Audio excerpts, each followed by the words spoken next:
Welcome to the Visual Fractions YouTube channel. Today, we're going to explore how to convert the fraction 26/100ths to a decimal.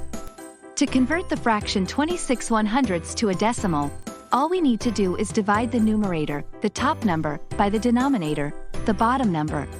So, we simply divide 26 by 100. The answer we get is 0.26. To do this by hand using long division, we start by writing 26 as the dividend and 100 as the divisor. Since 100 doesn't fit into 26, we add a decimal point in our answer and append 2 zeros to 26, making it 2600. How many times does 100 go into 2600? Exactly 26 times. We write 26 after the decimal point in the quotient, making it 0.26. Multiplying 26 by 100 gives us 2600.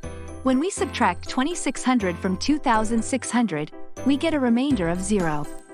So, there we have it. The fraction 26/100ths converted to a decimal is 0.26. This conversion process demonstrates a straightforward method to understand and represent fractions in decimal form.